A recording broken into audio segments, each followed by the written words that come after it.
Hi everyone, today we're gonna discuss about reproduction and we're gonna check into detail about the gamete formation.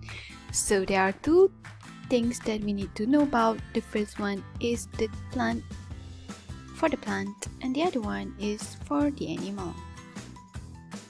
Let's first check out the plant one. So plant have two counterparts, which is the male and female, just like you. So it all started with sporangium.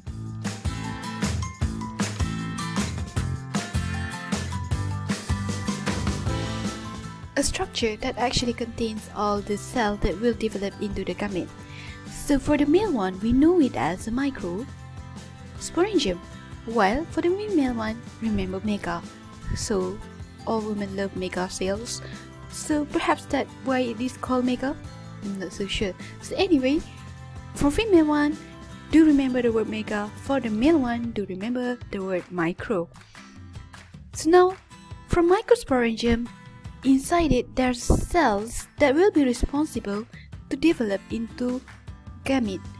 So these cells are known as cyte, just like your erythrocyte, just like your leukocyte and everything. So cyte is actually means a cell.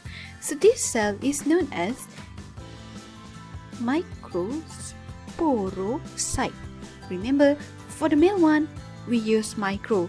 So for the male one, we use megasporocyte.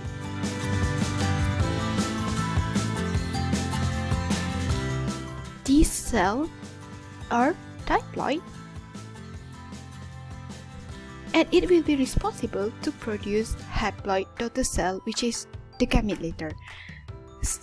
So it will then undergo meiosis to have its DNA content and produces 4 megaspore, which is now haploid, while the microsporocyte will also undergo meiosis to produce 4 haploid microspore.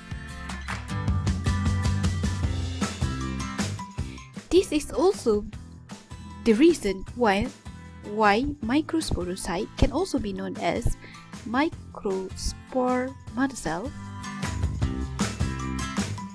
while megasporocyte can be also known as megaspore mother cell, because it will produce daughter cell which is known as megaspore or microspore. So here's a bit tricky part where the microspore in male will undergo, all of them will undergo mitosis. So you can imagine all 4 microspore undergo mitosis, and then it produces 2 haploid cells inside it. So these haploid cells are known as generative nucleus.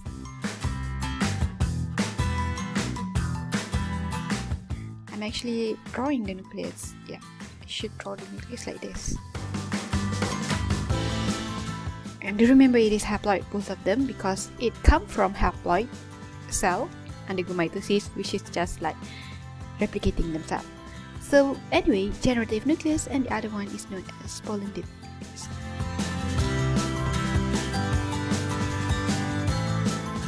So these cells are known as pollen, and this pollen is not a mature pollen, it's only become mature as it lands on stigma.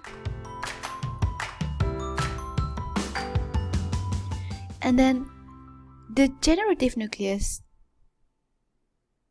will undergo another mitosis to produce 2 sperms. That is when it will become the mature pollen.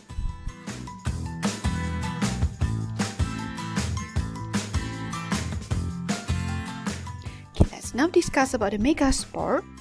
So the megaspore will degenerate 3 of them.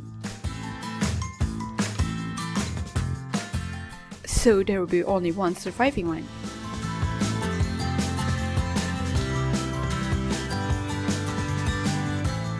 Just like the microspore, the surviving megaspore will then undergo mitosis. But it will undergo mitosis 3 times and produces 8 haploid nucleus.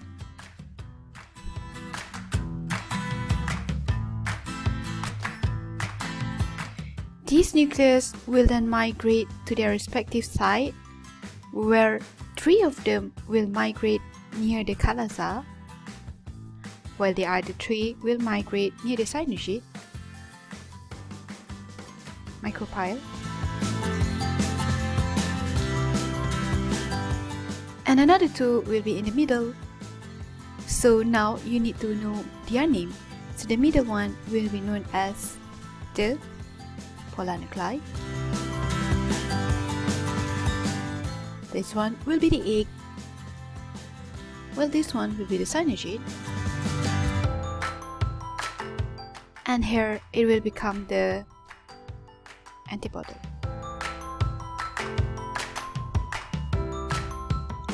It will then wait for the egg to be fertilized, and the fertilization of plant is known as double fertilization.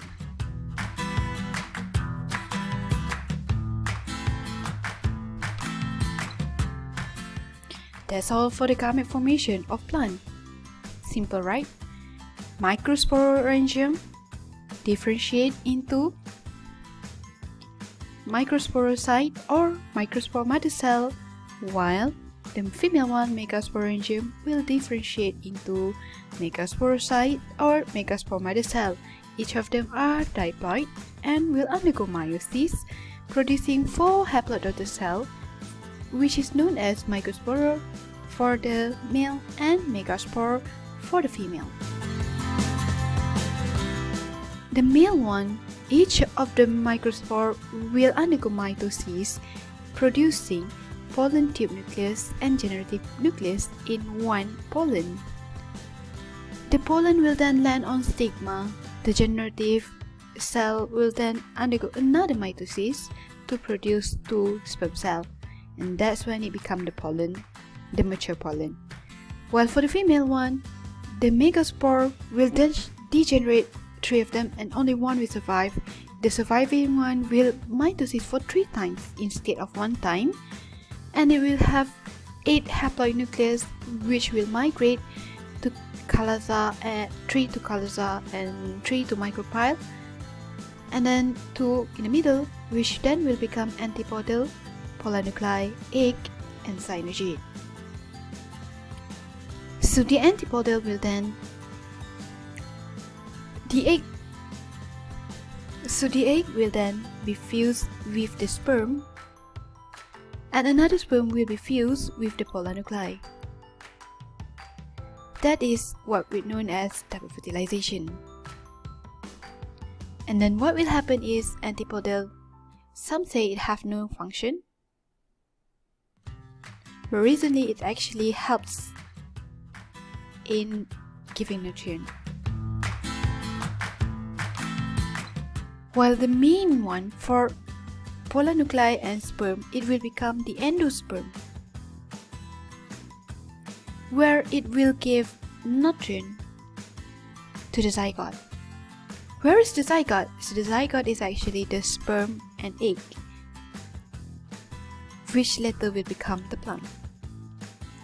And what's the function of synergid? Synergid is the one that will navigate or attract the pollen tube. The pollen tube is actually being made by the pollen tube nucleus. Once the pollen have been land on the stigma, pollen tube nucleus will then develop into pollen tube, which will then escort, or it will then guide these sperms to go to the micropyle and penetrates this embryo sac. So the embryo sac is the gametophyte, for the female plant. The gametophyte for a male plant is known as the pollen.